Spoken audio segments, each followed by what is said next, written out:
आणि मी आता स्वयंपाक करते. आज आहे शनिवार, कारण आम्ही उठलोय 11ला. काल गॅदरिंग होती. आम्ही सकाळी लवकर उठून गेले, त्यांचं आवरून दिलं आणि परत झोपलो.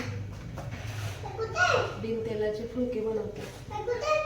अन्न भांड्यातलं तुला जे पाहिजे ते घेऊन ये.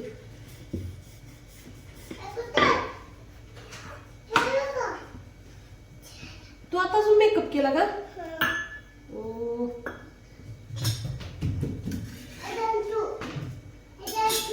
हा. पलीकडे कुकरला मी अख्खा मसूर लावला आणि अलीकडे मी बिन तेलाचे फुलके करत आहे, कारण इतके तब्येत खराब आहे माझे, घसा ते. आणि गेले 15 दिवस झालं सर्दी कमीच होत नाही. कंटिन्यू गरम पाणी पिते, दवाखाना पण 2 वेळा झाला आणि एकदम असं कप छाती भरल्यासारखं वाटायला लागलंय मला आता. त्यामुळं मग तेल एकदमच मी आता कमी केलं, माझ्यासोबत मुलांना सुद्धा, कारण एकमेकाच्या वासानं आजारी पडायची शक्यता जास्तच आहे. आणि मला जास्त तर ना बोलता येत नाही, श्वास घेता येत नाही. एकदम रात्रभर ठीक असतं आणि सकाळी गार लागलं की परत ॲलर्जी टाईप आहे माझी, जी सर्दी आहे ते. आणि माझ्या चेहऱ्यावरून तुम्हाला समजतच असेल. म्हणजे दिसायला किती जरी जाडं असलं, छोटा छोटा आजारसुद्धा ना माणसाला खरंच खूप कमजोर बनवतो. नावाला तर सर्दी खोकला, पण खूप डेंजर त्रास होतो. त्यानंतर माझे बिन तेलाचे फुलके काटापर्यंत फुगायला लागले. कधी कधी तेल लावून फुगत नाहीत आणि आज बिन तेलाचा टम्म असा फुगलेला आहे. कधी तेल लावून फुगत नाहीत, आज बिन तेलाचे सुद्धा फुगले नाहीत काटापर्यंत.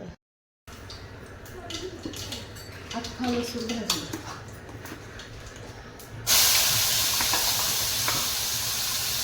कुठलं समजते आलं ठेवायला बिन टाकायला.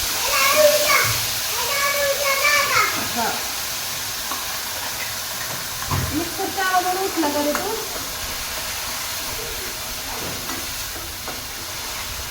दारू कुठे बाळा आणते इथे?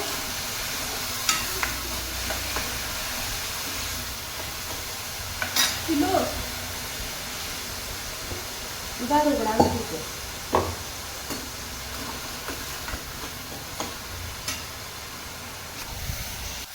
हळद, काळं तिखट, थोडंसं लाल तिखट, हिंग, कसुरी मेथी.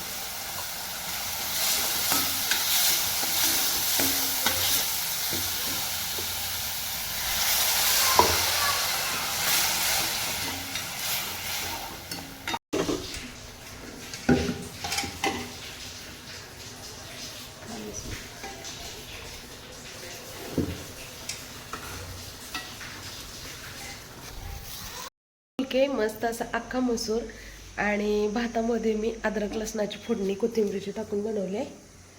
समो ट्युशनचा टाइम झालाय. नाही, ट्युशनला आलेलं आणि घरून फोन आला की ननंदबाई आलेत मोठ्या मुंबईवरून, तर चला पटकन घरी जावं लागेल. काय खाणार?